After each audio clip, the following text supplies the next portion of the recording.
we're creating homes for people and for our residents. And that's the center of what all of these sectors are doing, whether it's single family or multifamily or affordable housing or, or luxury housing and as opposed to workforce housing, and understanding that that's at the core and that there's probably more overlap and more similarities across these sectors than anything. And who's the person, and they're going to end up finding the right fit, because there's so much opportunity in this industry to move across sectors and to learn and grow. There's so many educational resources to learn about new sectors. I don't think one path is the right path. I think the right path is the right path for that person and how they like to work and what their style is. Our housing supply issue that we have in this country, I mean, as Zillow this summer said that we're 4.5 million units undersupplied as a nation. That doesn't get better without investors coming into the space and people that want to be landlords. Certainly builders need to build homes for folks to purchase as well, but and we are live again. Hello everyone, and welcome to the show. Welcome to the Multifamily Hangout, broadcasting from Phoenix, Arizona today. I want to say hi to all of you that join us. I want to thank our sponsors from Kairos and Coastal Painting Contractors for making this broadcast possible. With this being said, I'm going to turn it over to my co-host, Chris Moreno. Take it away, sir. Awesome. Thank you, Adrian. And really excited to have Brandon on board today. And Brandon has had many different property management, real estate positions across single family, SFR, multifamily, student housing, development, commercial. The list goes on and on. I think we could definitely have several episodes with his wealth of knowledge. First off, he started as a leasing agent, so I'm excited to hear that story of how you got into real estate straight out of college. And but man, you've worked with companies such as EDR, Greystar Student Housing, to working with Kinney. So I'm excited to dive into all these different companies and overseeing 35,000 renovation and turn projects per year for Progress Residential. You live in Fayetteville, North Carolina. Is that right, Brendan, with your wife and family? absolutely. Fayetteville, North Carolina. We're for those that aren't familiar, we're about an hour south of Raleigh, a couple hours east of Charlotte. Awesome. And I love the background there. I've got the Christmas tree in the background. This is real. You've got the real stuff in the background too, which is always nice. AI is helpful, but it's good to have real life stuff.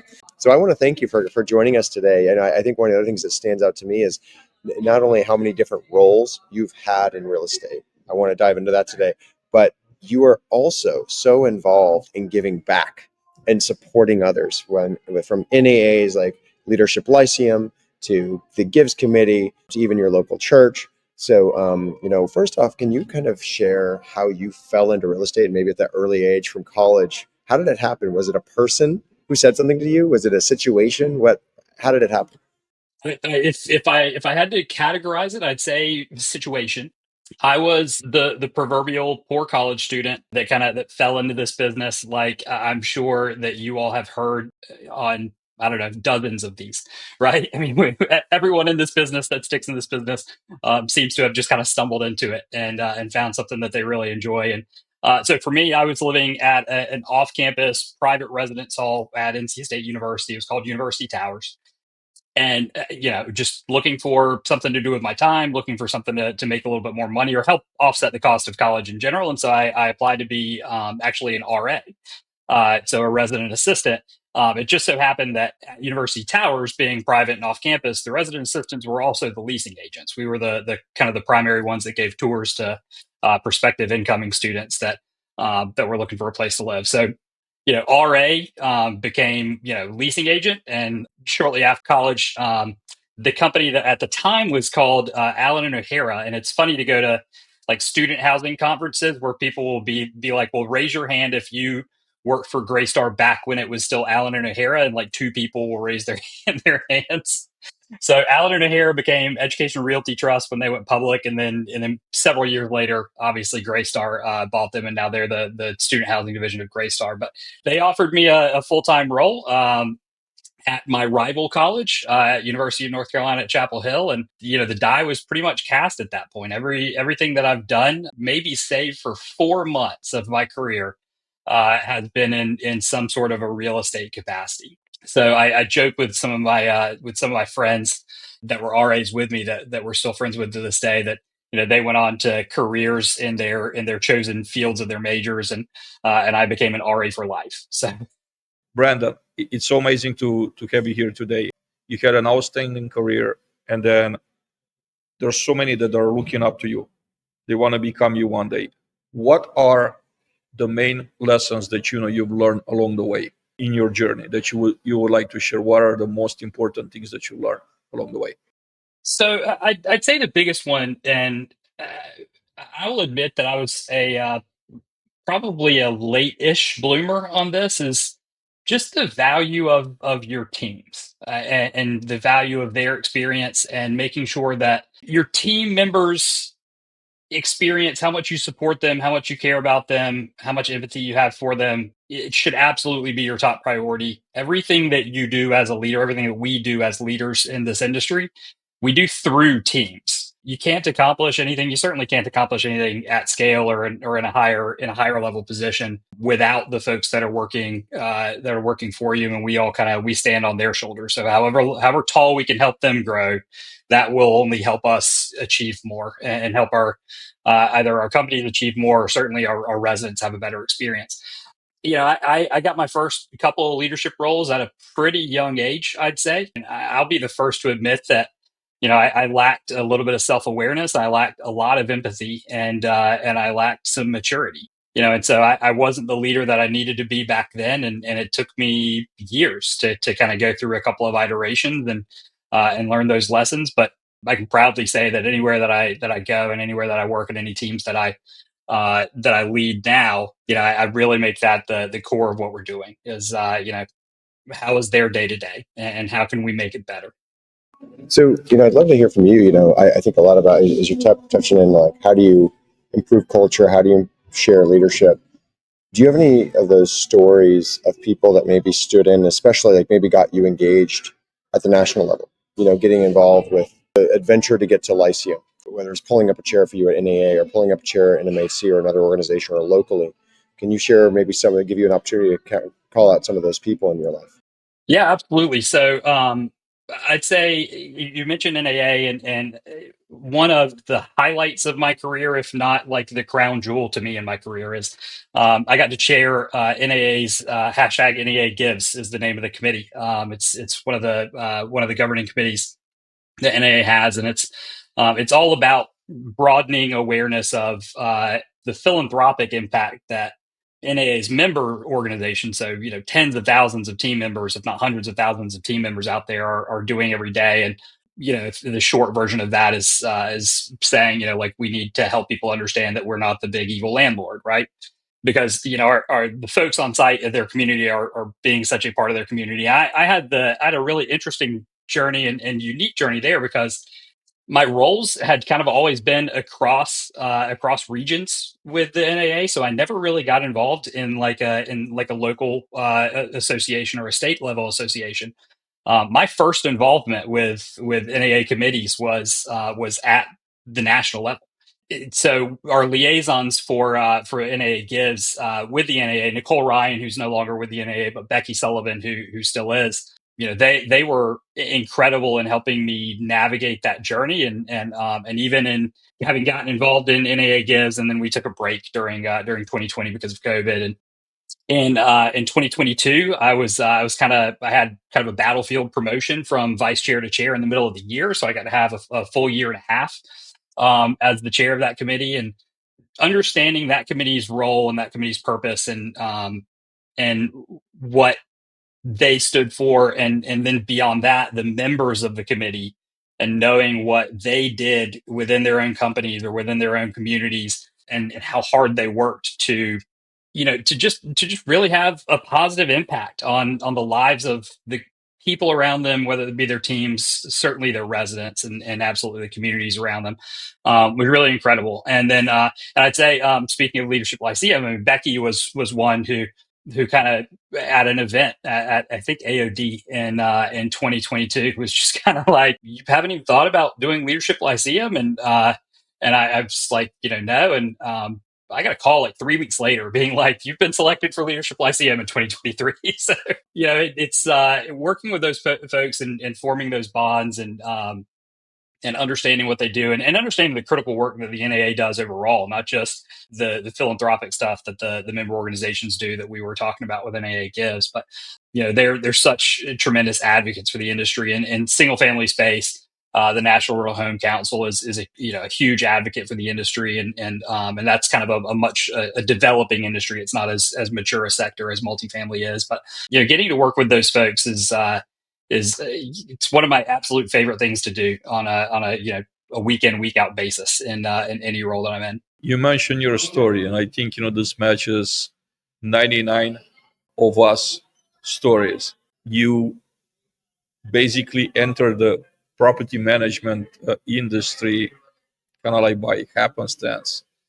Now, you entered that way. What kept you here all these years? I'm curious.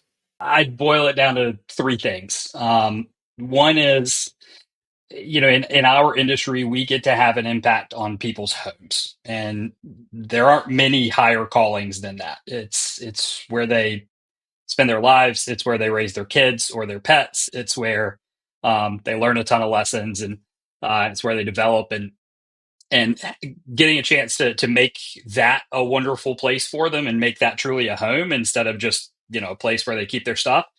That to me is truly exciting. I mean, it's the biggest thing I'd say that keeps me in the industry. The second thing is that it's such a people oriented business, not just that we are impacting people's homes, but that again, you go to like Apartmentalize in a summer, or IMN where you are this week. I mean, you get to sit in a room with thousands, if not 10,000, like-minded individuals that are working for a common cause. We're working for different companies. In a lot of cases, we're competitors. Sometimes we're competitors, not just in a market, but across the street from one another. But overall, we're all working to do the same thing, and that's to provide great homes for people.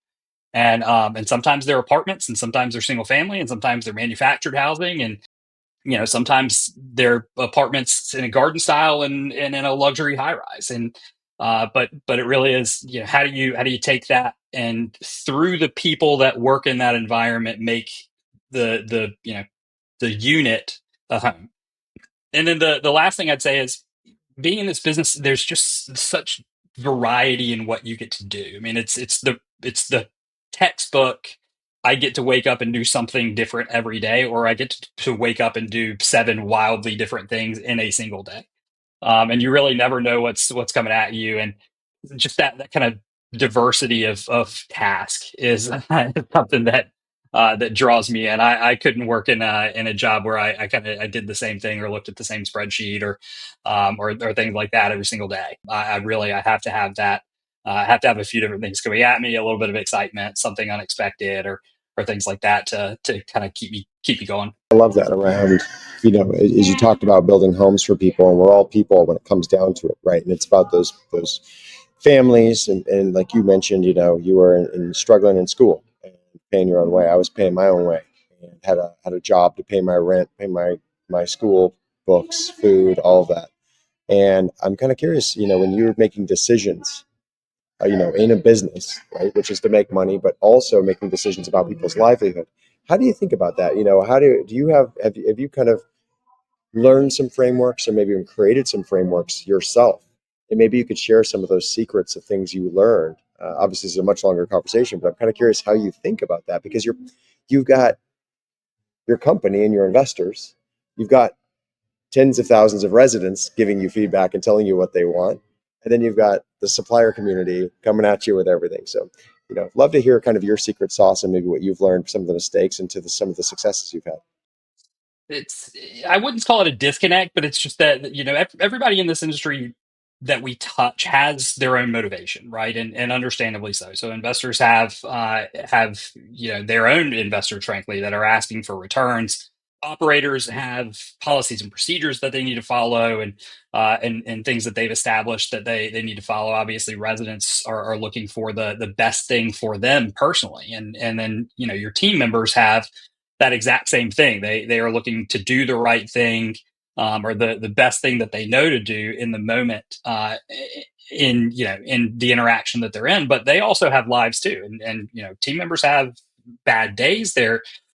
Sometimes they're on, sometimes they're off. the kind of nexus of where all these things interconnect is such an interesting place to operate. And I think that the best operators, certainly the best leaders, I'd say for those operators, are the ones that can take those big strategic, often financial goals that investors have and say, how do we break this up into actions on site that our team members can take? What processes do we need to improve upon? What tools or platforms or technologies do we need to offer them to make sure that they do this the right way every single time? What amount of communication do we need to have with those team members, or do we need to have with our residents, so that they understand where the property is going or what the initiative is, or that kind of thing. But also, even in that last piece, taking the perspective of your audience when you're writing that communication, or you're creating that communication, so that they understand. It's one thing to say, hey, we're gonna renovate 100 units at this property, and we want to have this done by the end of 2025, right? That's great. That you're clearly explaining what ownership wants to do, but that's not a resident centric way of approaching it. And so, I mean, you can't make a broad communication like that. You need to break it down and have individual conversations with residents and say, this is what we'd really like to do. This is how it would affect you, and how can we lessen any negative effects as much as possible? How can we make this as positive an experience for you? And here's the why behind we're doing it, because we want to make a better home for you long term. We want to renovate your kitchen or something like that. Being in that space where you take that macro goal and you break it up into those micro steps, and understand that the people are in the center of that, and no matter what, you're going to have an interaction with. You mentioned a second ago, we're all people, right? You're going to have someone that is just like you on the other side of this interaction. So how can you make that a little bit better? And then the fun part to me as leaders is that then we get to say, how can you make that better 1,000 times over, or 2,000 times over, or 10,000 times over? Because there are infinite chances for these interactions to happen on a day-to-day basis, especially as your portfolio grows, and or your unit count grows. And the operators that understand that there is this interconnectivity, and that one audience wants one thing and another audience has another motivation, and can navigate between those two, is the operator that's going to be the most successful, in my opinion, in the long term. And I think there are a lot of companies that are great at this in our space. And there's certainly a lot of individuals that are great at this in our space, and those are the folks that I try to learn as much as I can from on a day in and day out basis as well. My next question is about narrative. How do we change the narrative from I fell into this industry to making that a conscientious decision of someone that actually enters this industry because it's an amazing place to be, where people kind of like enter and they never leave? If we remember the song, the lyrics from Hotel California, you could check in anytime you want, but you could never leave. I think this applies to really most of us. You've seen people being around for 20, 30, 40 years, and this is a very tough industry to be in, especially for a long time. But it's just a reality. So you get in, you end up loving it. How do we actually advertise outside of our world, and to make people be attracted by the great, amazing things that this industry has to offer? I love this question. I love even more that you use that song lyric to phrase it, or to frame it. I think finding those venues to where you can present, to call it college students, right? If that's the audience that we want to draw in, and make this an aspirational role, and not just a falling back role.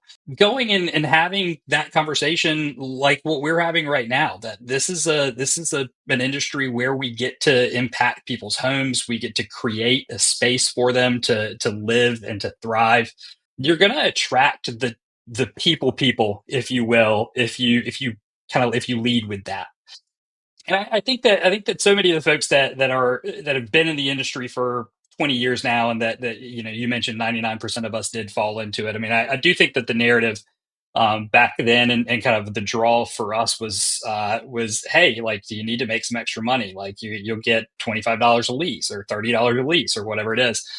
This is a great way to meet people. It's flexible and a way to make extra money. And I don't think that that's the conversation happening at career fairs right now. I don't think it's the conversation happening.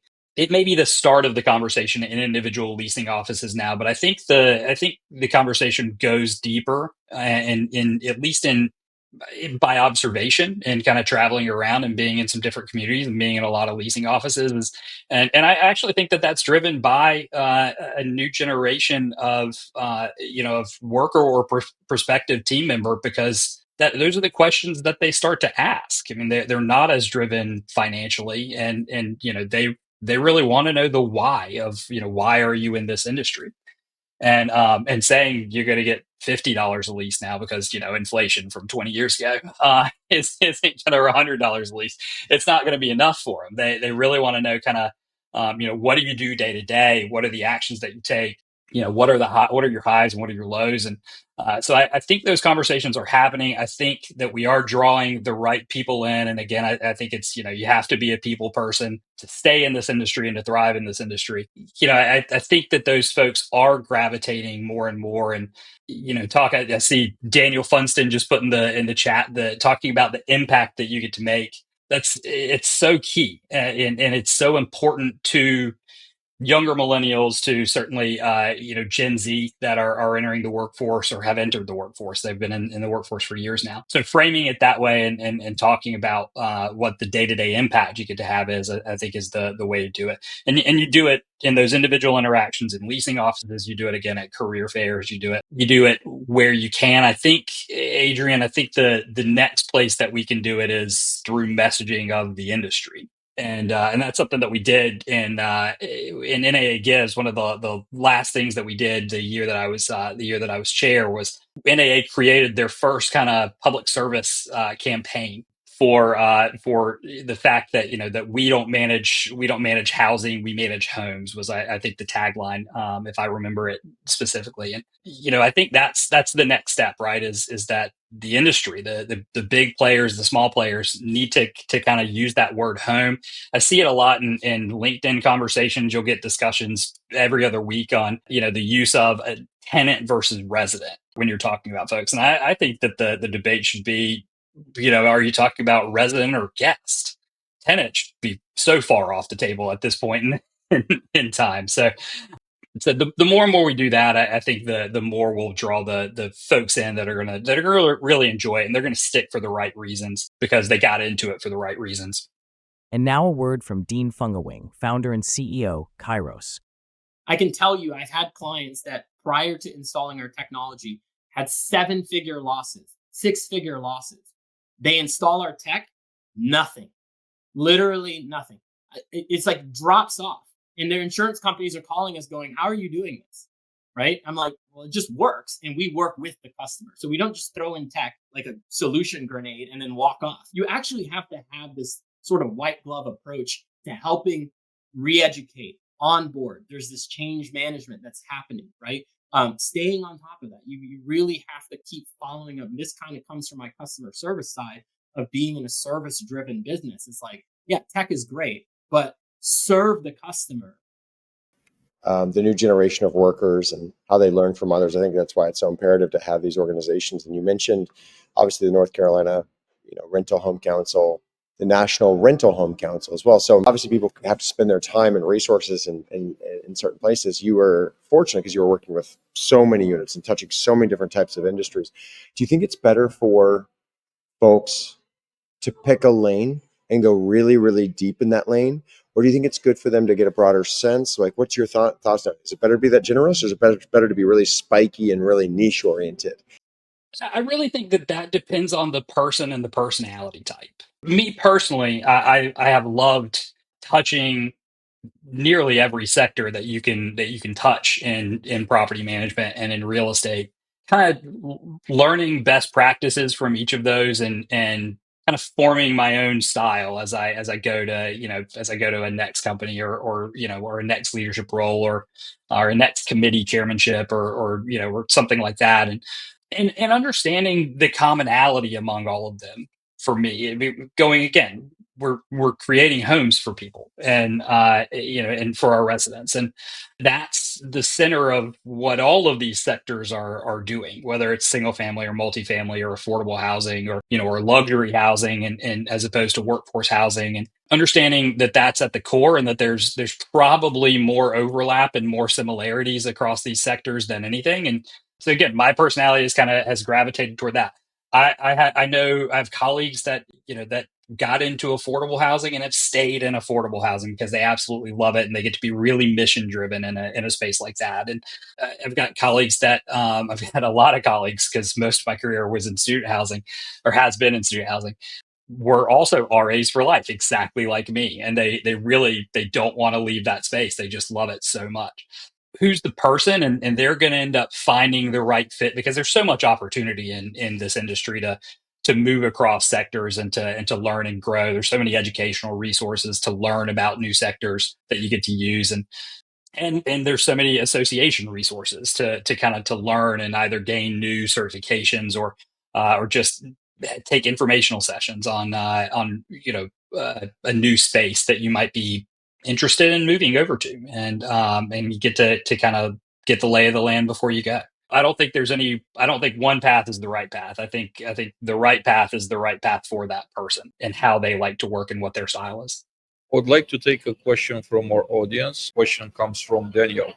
How have you grown into your leadership over the years, given the fact that you've been in both multi and single family? And are there any differences? I appreciate the question, Daniel, and I would break it into two separate questions if I could. On the leadership style, I mean, I mentioned before, I got my first leadership role or roles as at a pretty young age, in my mid 20s, and I don't consider myself a great leader back then. I think I was a fine manager, if anything, but not a great leader. And there were just things that I lacked. It was a little bit early for me. I had to kind of grow into myself before I could. But in going through that evolution, again, I've kind of come to this spot where your team and their experience and their day to day, and making sure that they have everything they need to succeed, that you understand kind of their motivating factors, and are helping to manage and lead to those, to keep them engaged and keep them thriving. I think that's paramount. And then I think from there, your teams are going to create that excellent resident experience that we're all in this business to create. You have to do it through them, so you have to take care of them to be able to do it. And then the natural result of that, and is that owners and stakeholders and investors are going to get a great return. So if you have that team centric approach, I find that other pieces will fall into place, as opposed to trying to start from a top down approach. It just doesn't work. And I'll give an example at Progress Residential. And at Progress Residential, my role was a little bit different. I oversaw a very large team that was supporting field teams and construction teams that were doing turn and renovation work. So we weren't directly involved with residents, but we had a team of at times more than 150 people. They were fully remote. They were geographically dispersed. And when I came into that team and came into that role, that team wasn't really a team. They were just 100 and something people that were very geographically dispersed. And myself and my direct reports at the time, and we hit the road, and we went and we traveled to as many of the markets as we could, to get in front of individual team members, in front of groups of team members. I spent a lot of time in coffee shops, just having conversation. We did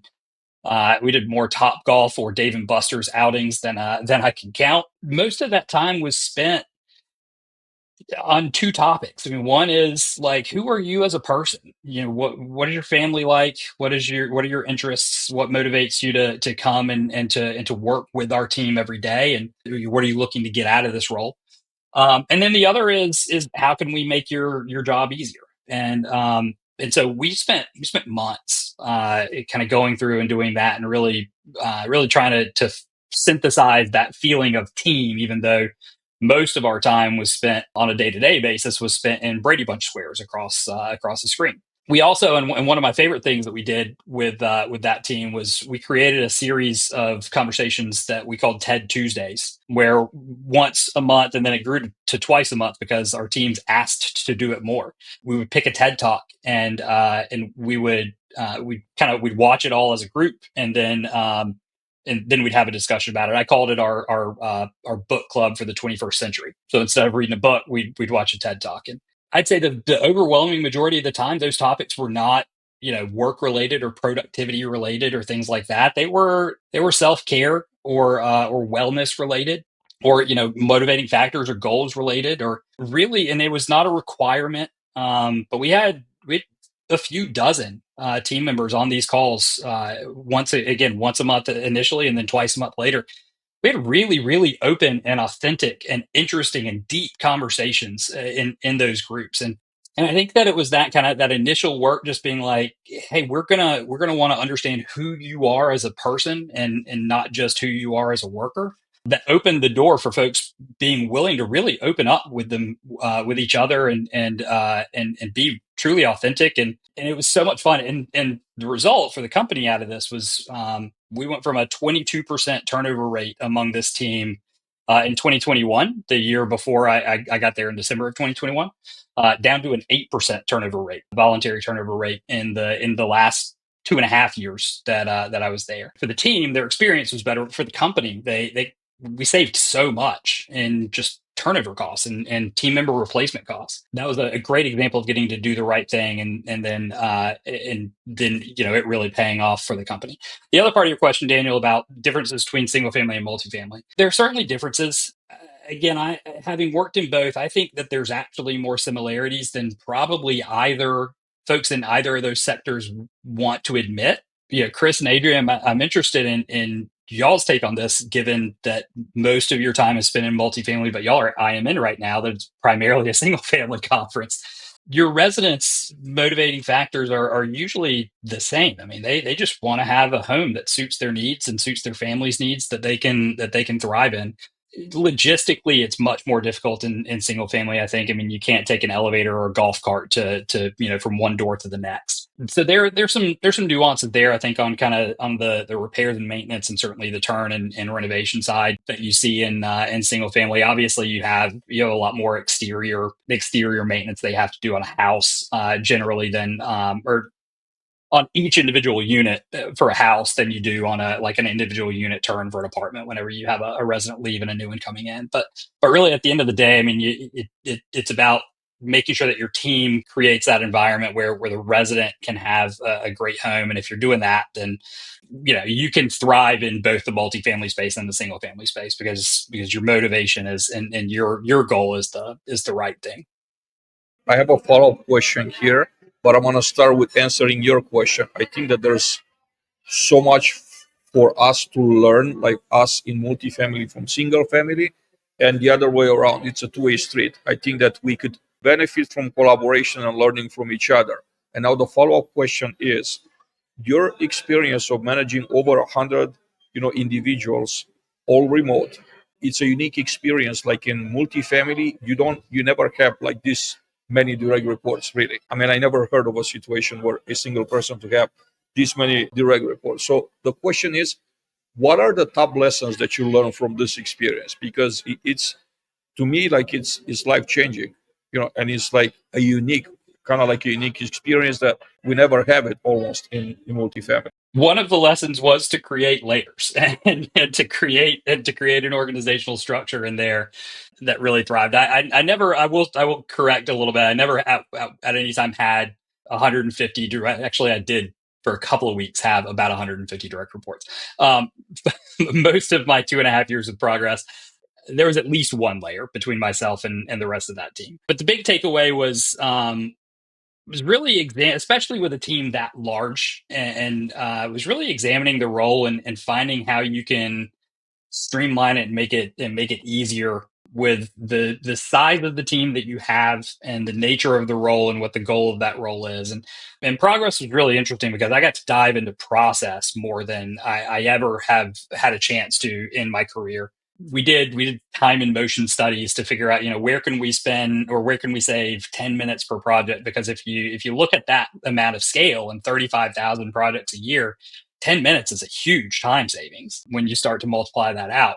The biggest thing and the biggest takeaway initially was working with the few direct reports that I did have that were managing probably teams that were all too large for them to manage, and going through and saying like, hey, just list out the actions that any one individual coordinator will take on an individual turn project or an individual renovation project.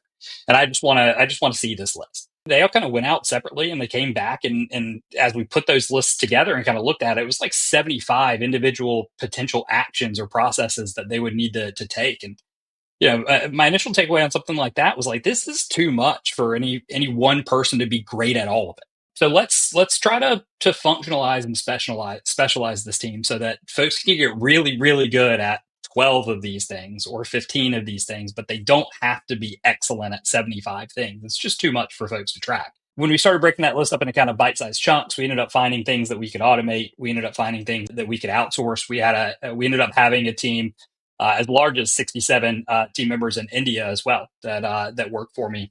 It was another really interesting experience to get to kind of go through the process of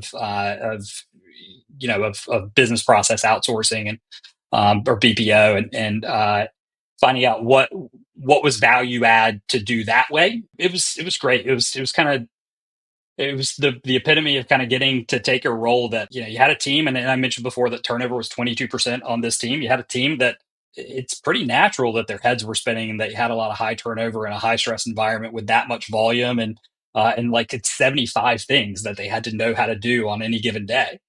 And take it and look at it and say, how do we make this better for this team member so that they can enjoy what they're doing more? I'm a firm believer that if you help people do better at their jobs, they're going to like their jobs more. I don't know that many of us get up in the morning and are like, you know what, I really want to go do something that I'm not great at today. So, that doesn't energize a lot of people. And so, it was kind of taking this overly complicated job and saying, how can we make it simpler so folks can do it better so that they enjoy it a little bit more? And then at the same time, let's have experiences and opportunities for them to understand each other's humanity and kind of and come together and form that team, even though, again, you spend most of your time in Brady Bunch squares on the screen. So it was an experience like no other. I wouldn't trade it for anything to the chance to get to go through and do that. That's very cool stories here. I'm curious in terms of you've been through so many cycles, up and down, economic fluctuation. They have the saying, it's always darkest right before the dawn. What are you thinking about in terms of going through cycles and seeing these cycles and where we're going to be in 2025?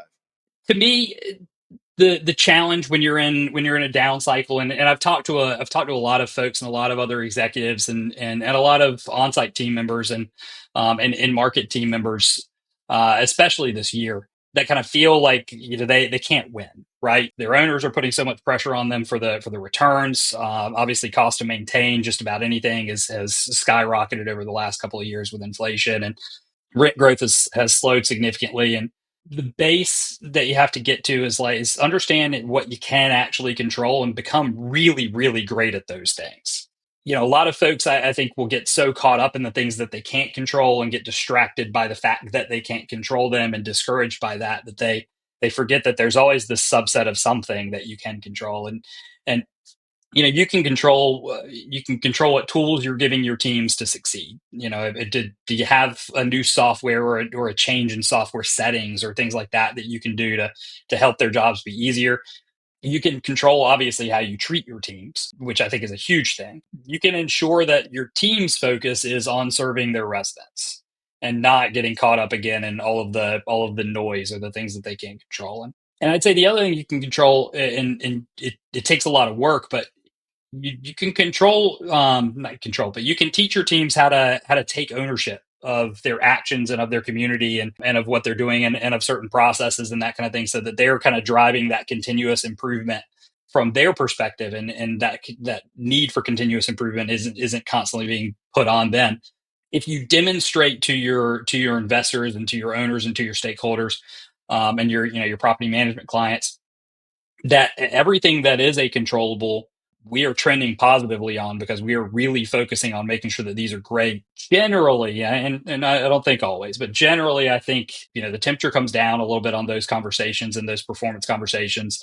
But I think the bigger thing is that as we get through this darkest before the dawn phase, and we get to the dawn, and the economics start moving in your favor, you and your teams are and your company are in such a better position to capitalize on the economic trending in your favor, because all of the basics, the cliche of the blocking and the tackling, you're doing that great. Your floor has been raised so much that your ceiling is much higher. It goes back to, I mentioned earlier, kind of the operators that understand kind of this interconnectedness between, strategy and big picture goals, and how to implement that stuff with people. I think that feeds right into this, which is, implementing it with people is saying, like, hey, what can we control? What can we do this month that we know we can take action on? It's something that we don't think we can do. We know we can do it. Okay, well then let's go do it. That's where I'd recommend, and I'd kind of point folks in that direction, or maybe pivot to doing that if they're in a position where again they just kind of they feel like they can't really make anybody happy right now. And I know that a lot of folks in our industry feel that way this year, because I've talked to them, I've had those conversations, and I know you two have. If I have 50 conversations, y'all have 500 conversations, just like that in a given period. So that's it. Try to make it simpler, and control what you can control, and be excellent at what you can control. There's an excellent question coming from the audience from David Stiffer. On your LinkedIn, I see that you have led a very large outsourcing project. How did you make decisions about what tasks are good candidates for outsourcing versus keeping in-house or tackling with technology? So this is a great question, David, and I think we could have multiple episodes on things like centralization and outsourcing and automation, right? I mean, it's a topic with so much depth to it, or potential depth to it. We started very small. We looked at invoice processing, and kind of just three-way matching, and saying, hey, this is something that we can document the process. We can create a decision tree for it. Let's just start small, right? It was starting small was a huge amount of volume. I mean, we were processing probably 1.25 million invoices per year, if not more. We kind of said, this is something that we can document step by step. There's not a lot of variety in it, and the variety that we have, we can define, and then we can hit a certain escalation point that says, hey, outsource team, offsite team, or excuse me, offshore team. At this point, you drop it into the lap of a team member that is stateside, and they will take that escalated issue from there. And we did that for a few ways. One, I mean, to build some trust in the fact that we were gonna outsource some of this work, and we were gonna offshore it. But two, to understand the process of offshoring something. I mean, it took time. It took between 6 and 8 months for our team in India to get really, really good at a new process. They had a lot of questions in those first couple of months. They were learning how to handle volume as we were transitioning more volume to them in kind of the middle months. And then around month 6, you ended up kind of seeing their time in motion start dropping precipitously as they got on an individual task, dropping precipitously as they got through it. We understood, well, okay, it's going to take us 6 to 8 months to outsource any one process that we decide we need to outsource. So go to your part of the question on what do you outsource versus what you keep in house. If it would take us a year to automate it with our in-house developers, and it would take us 8 months to outsource it, then we'd probably lean toward automating it if we had the resources, the development resources to be able to do that. And we wouldn't work to outsource it because the return just wasn't there. There were other things that we can do. The other thing that I would say, given the nature, certainly of what we were doing with Progress, which was supporting, again, we were supporting field teams. I called us the button pushers and the field fill outers and the bill payers of the renovation and turn process. But we were behind a desk always. We were supporting folks that were, in Phoenix at 5 a.m. in an attic somewhere, because if they did it at 11 a.m., it would be 140 degrees in that attic, right? Those folks had a really, really hard job. And the last thing that we wanted to do is make the communication part harder for them. So anything that was really heavily communicative and needed real-time action or real-time critical thinking, those were the things that we absolutely said, these are the things that our on-site US based team members need to do. They were still a centralized team and centrally managed, but the communicative part, the critical thinking part, the real time need part, we kept in the U.S. almost exclusively. The way that we ended up kind of stratifying the teams is that we had 6 or 7 folks in India that were the frontline processors, and they were any of the truly transactional pieces of our process or the overly manual pieces of our process, just because our system and our platform wasn't really intuitive.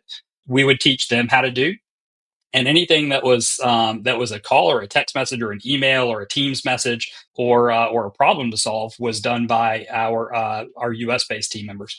And one of the benefits there was that our US team members started buying into it a little bit more. I mean, as everything came together, they said, hey, this makes sense. We understand why you're doing this. And their day to day got a little bit more challenging and interesting along the way as well, and not challenging because we streamlined it as much as we could, but certainly more interesting because we took away kind of the repetitive, overly manual and too many mouse clicks and kind of the boring stuff that they did, and we said like, hey, we're going to give you something where you can really easily demonstrate the value that you provide in this situation. And I won't say that it went smoothly, across 18 months every single day. And we had our challenges and we had our speed bumps, but overall, I was really, really happy with where we ended up. And the benefit for certainly the company and the teams that we supported, I think was there and was obvious. That's great. I love the detail and going in depth here on these questions. Obviously, you've gotten to work alongside a lot of great people. Who's a great owner or developer that, because obviously, bringing you on for the first time and hearing your story is fantastic. Are there other folks that you really respect that we need to have on? An owner or developer that you really admire that maybe goes off the radar, doesn't share a lot on social media or whatnot, and they have a story we should really get out there and tell. Is there any unique people? I don't know if I know anybody that doesn't share on social media a lot that I think you should have on. But yeah, I actually think, I mean, and kind of in going through and seeing some of these episodes and some of the folks that you have on, I would love to connect y'all with some more folks in the student housing space. Y'all just had, one of the RVPs over at Cardinal, but she's on their conventional side, if I remember right, 2 weeks ago. Pulling in some folks from their student housing side that have also kind of straddled that fence and had multifamily experience and affordable experience and student housing experience, and can kind of speak to the commonalities there. There are some folks that I won't call them out on here, but I would absolutely work to connect you guys with. If we do, I won't call them out on here because I don't want anybody to accuse me of volunteering them to go on this podcast. But I will absolutely tell them what an awesome experience it has been, and that they should do it when we make those connections. I love the conversation of looking at all of the different sectors of our industry and bridging those gaps. And really, when I say gaps, I mean just kind of the knowledge gaps of what do these folks do and how do they do it. And those conversations are just so interesting to me. So I'd love to hear more of them. Yeah, no, I agree with you that there's so much wisdom that we maybe aren't tapping into from various other sectors of the industry that they're not so much out there. Like there's not so much information about them, and these conversations that we have are also meant to like help bridging those gaps. I wanted to go and first, give you the opportunity to just share something you wish you had the opportunity to share and you didn't during the conversation. And secondly, I do want to ask you one of the things that really focused on lately is legacy. How would you like for your legacy to be like, and how would you like to be remembered? What would you like your legacy to be? So I'll answer the second part first. From a legacy standpoint, I think I still have a long way to go in my career to really know what that would and should look like. I would say, given that I still have a long way to go, and I feel like I haven't come close to reaching my own ceiling as a leader in this industry, and and a leader of teams, I would say that I want my legacy to be that he was a late bloomer and that he just continued to kind of to rise and improve and do better and make an impact on folks. Absolutely want to continue the work that I was doing a few years ago with NAA Gives and in broadening the understanding that this industry is about creating homes and that we want to a person that I've ever interacted with in the multifamily space, certainly at a leadership and executive level. I mean, they want their communities to be a part of the broader communities that they're within, whether it be, a submarket or a market or just a space, a sector that they're in. Dispelling kind of some of the negative stereotypes of landlords is, I think, there's so much opportunity there, and I'd love to continue to do work like that. And say one is, he continued to improve, and two is continuing to drive that conversation of, landlords aren't evil. Landlords provide homes. I don't think our housing supply issue that we have in this country, I mean, as Zillow this summer said that we're 4.5 million units undersupplied as a nation. That doesn't get better without investors coming into the space and people that want to be landlords. Certainly, builders need to build homes for folks to purchase as well, but there's it's got to be kind of an all the above strategy there. And to be able to do that and have investors thrive and make it easier for them to want to come into the space, their dollars can go so many different places out in the world to get a return right now. Removing some of that stigma for investors and landlords, I think is a big thing. And then the other thing, as far as what I haven't shared and what we haven't talked about, I think is as we move forward and we have a new administration coming in and we have so many conversations in individual states and individual municipalities about housing supply, housing affordability for our residents. I mean, it's a conversation that I think a lot of individual conversations are happening. I don't think enough really big conversations are happening about that. You don't solve any of the problems that we have by not building more housing and building more housing again of all types. And there's so much work that I think can be done from a regulatory standpoint that will encourage more supply. And I really hope that the rest of the 2020s end up being kind of a turn and a pivot back to maybe not the building boom and certainly the recklessness in financing that we had in the early 2000s, but definitely the supply boom that we had in the early 2000s to kind of to give folks a little more breathing room, to give our residents a little bit more breathing room in their monthly expenses. I mean, that's just better for everyone in the industry. And I look forward to seeing those conversations happen more. I know that we're right at time, but I was really enthused. NAA put out a newsletter a few weeks ago. Saw my email that there's a YIMBY caucus that's being formed, like in Congress right now, that I'm really, really excited about. Like folks it's a bipartisan group that kind of say like, look, we need more housing and we need to drive regulation that allows for it. And so seeing things like that happen, I think is not only it's going to be good for all of our residents, but it provides so much opportunity within our industry as well to continue to provide more housing and provide great returns. Brandon, thank you so much for making time to be with us today. Amazing conversation. As Chris said, we could have 2-3 conversations just from the things that we started to scratch the surface on. Chris Moreno, any final thoughts? Awesome having you, Brandon, and excited to see you soon in person. Yeah, absolutely.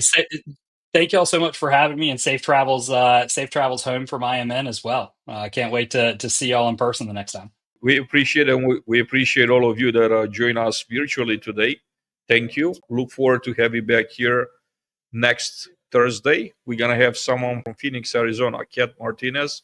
We're looking forward to that conversation.